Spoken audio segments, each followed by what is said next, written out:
So Eskom issuing a power alert informing the public that stage 2 load shedding will be implemented from today, stretching into the weekend. In yesterday's notice, the power utility says this is the only option left as it grapples with insufficient generation capacity and its inability to replenish emergency energy reserves.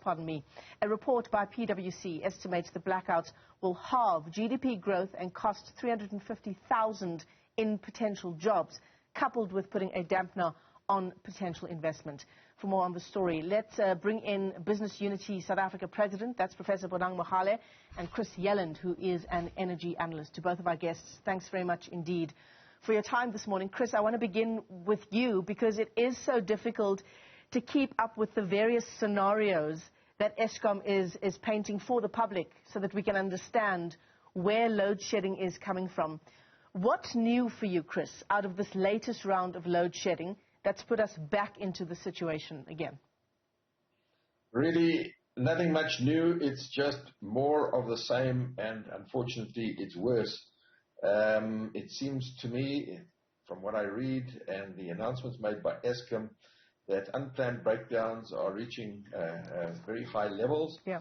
Planned maintenance is being cut back slightly, in order to avoid the impact of load shedding or the most serious impact of load shedding, but still we are plunged into stage 2 load shedding, and it's been worse, of course, this last week.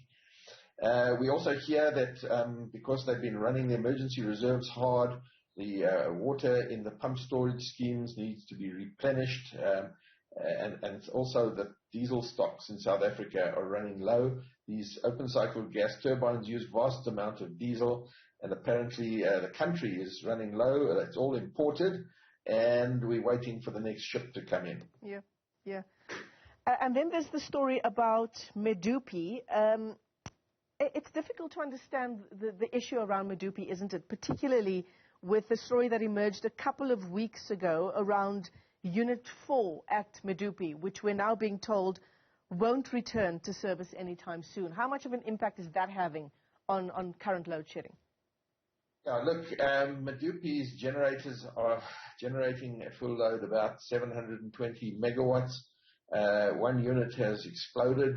We've read all about it. And it's going to take several years to replace completely. It's completely destroyed, cannot be repaired, has to be replaced, and that impacts on the energy availability factor of Medupi, which is already very low. So Medupi is running at an energy availability factor of about 60%, which is about the same as some of the very oldest power stations. Kusile, also a new power station or coming on stream, is only running at about a 30% energy availability factor. So this new plant is performing like old plant. And although it's coming on stream slowly, it's not helping to build up the average energy availability factor because this new plant is performing, like old plant. So it's really just maintaining the unacceptably low energy availability factor. And what we need now is new capacity coming on stream fast that performs like new capacity with high availability factors, so that it can start to slowly, as it comes on stream, lift the average EAF. But at the moment, this utility scale new generation capacity is going to only come on stream in 2 to 3 or 4 years' time. Yeah.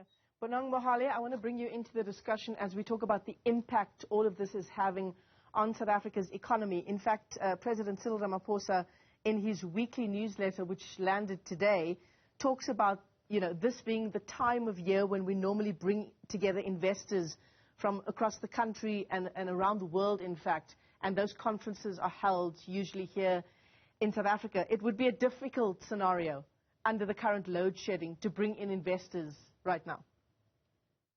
Michelle, you're absolutely correct. But also I think what should worry us is that the new Minister of Finance, Ino Godongwana, told us at the time of the 2 weeks in July of rampant looting that it was going to take us probably up until 2023 for us to recover. He also said that we are wiping off an entire 1% GDP from our growth. But as if that's not enough, remember at that time, we're still having the Eskom blackouts and the rolling blackouts. that probably started in January of 2008. 13 years later, we have not been able to fix this problem, thereby leading to the lowest levels of confidence, hope, and trust since the Second World War. So when we say we're going to have investors at this time, what are we going to tell them other than a story of woes? But what worries me more than anything else is that as business, we know that each time the lights go off, not only do we wipe off an entire percent of GDP growth in a year, but we used to lose 1 to 2 billion a day, every day, that we switch off. Remember, in the mines, the 400,000 workers, when you tell them you are planning a load shedding for that day, they just don't go down because they are not sure that they'll be able to be brought up safely. So today, I think on average, we are probably losing about 3 billion a day, every day. But for me as a parent and as business that is looking at filling the jobs pipeline at the time that the single most systemic and systematic risk is Eskom, the second biggest is youth unemployment at 74.9%. Nobody worried about our grade 12 writing their first paper exams in darkness. In fact, it's only when Eskom said we are going to stage 4 load shedding that the politicians clamored, summoned the Eskom board and the Eskom executive by saying you'll have to keep the lights on at whatever cost. So we knew that they were burning diesel, they were pumping water, they were using emergency reserves because the base load was actually not adequate.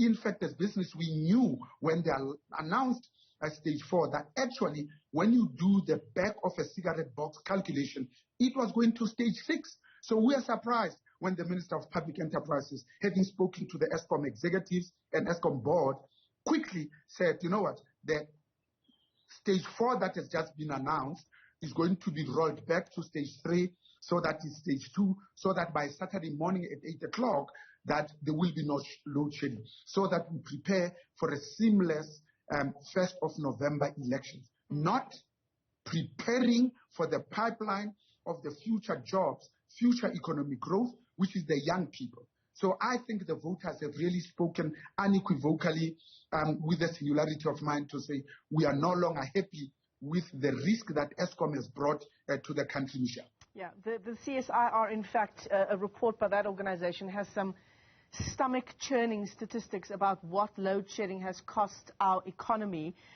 We've experienced for the first half of 2021 roughly 650 hours, so about 15% of the time we've had load shedding in our country for the first half of this year. Chris, how do we move the dial insofar as our discussions around load shedding is concerned? Because as you said at the beginning of our chat this morning, you know, it's much of the same. When Eskom brings out their statements about Medupe shutting down, Unit 4 exploding, a major incident in Zambia on Saturday affecting the entire power pool in Southern Africa, it's much of the same. How do South Africans begin to understand the extent of load shedding and what our future looks like in this country?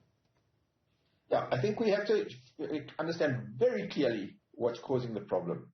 Number one, old plant every year is getting older. So the energy availability factor of the old plant is reducing year by year. We need to be replacing this old plant with new plant that performs like new plant. So Medupe and Kusile are coming on stream, but are coming on stream with an energy availability factor as low as the old plant. So they're not helping to bring the average EAF up.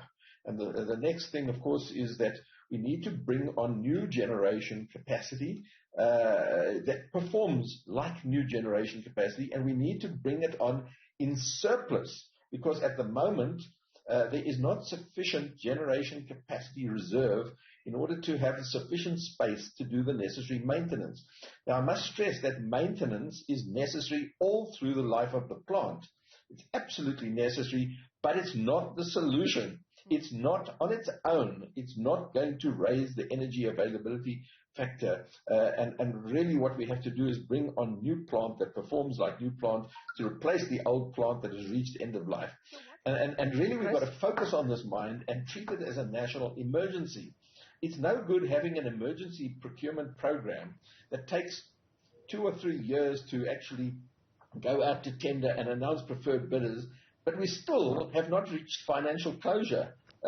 This is now, since load shedding stage 6 in December 2019, we haven't even signed the orders for the emergency procurement. That is not treating the problem like an emergency. We need stuff fast.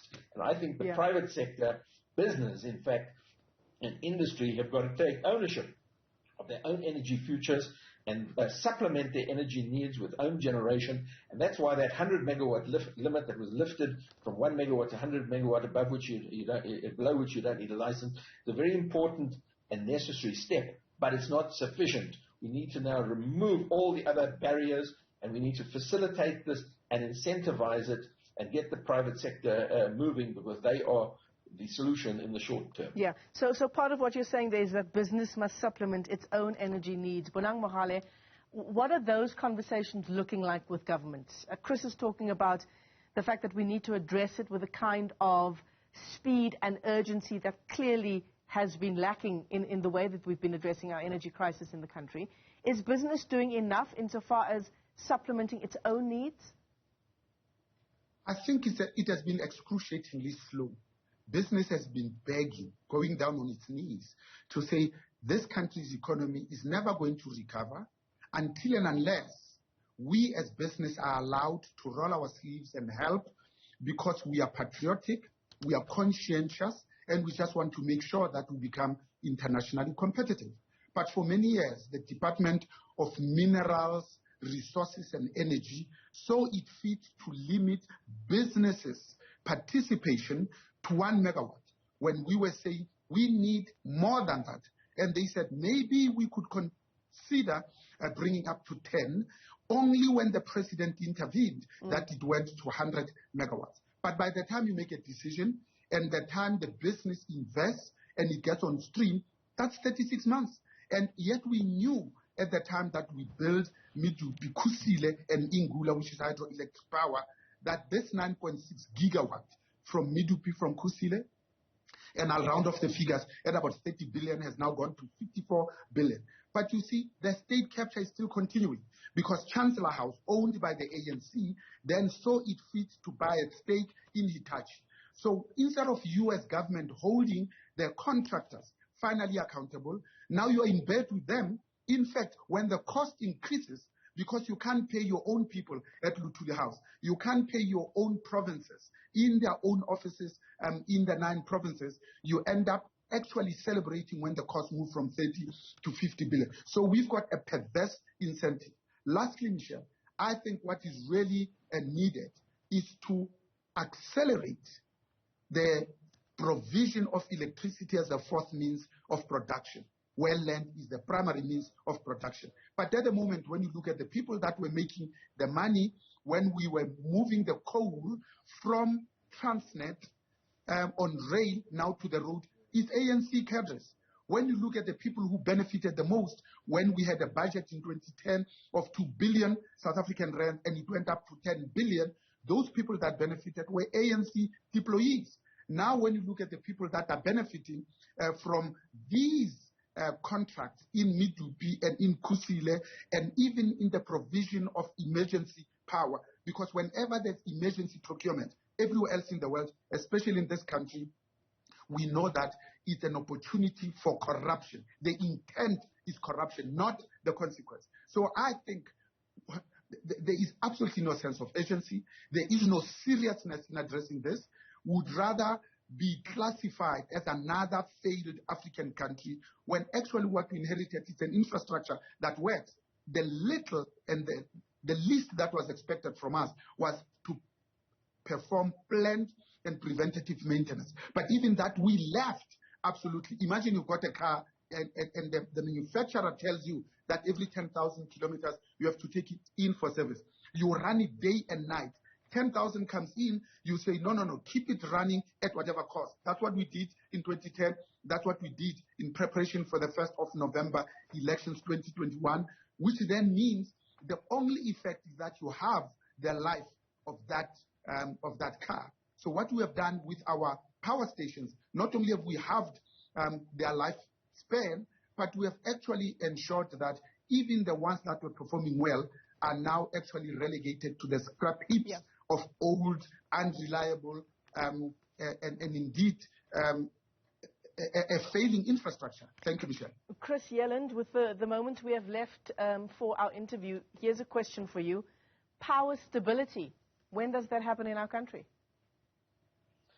Yeah, look, you've got to understand that this load shedding, as painful as it is a step to maintaining power stability and avoiding a national blackout.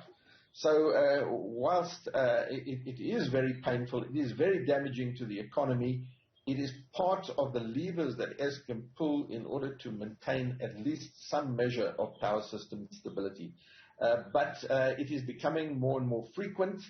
It is becoming deeper. The problem is becoming deeper, and it's really as a result of the neglect of this matter for a long, long time, and the solutions are going to take time too. But there are short-term solutions, and that's where I think the private sector, with own generation, distributed generation, embedded generation, can play a very important part of relieving the power system and relieving Eskom from a burden that it is clearly unable to meet at this time. Chris Yelland is an energy analyst. Bonang Mohale is BUSA president. To both our guests, thanks very much indeed for your time this morning on the AM report. Unfortunately, there is no good news as part of this discussion.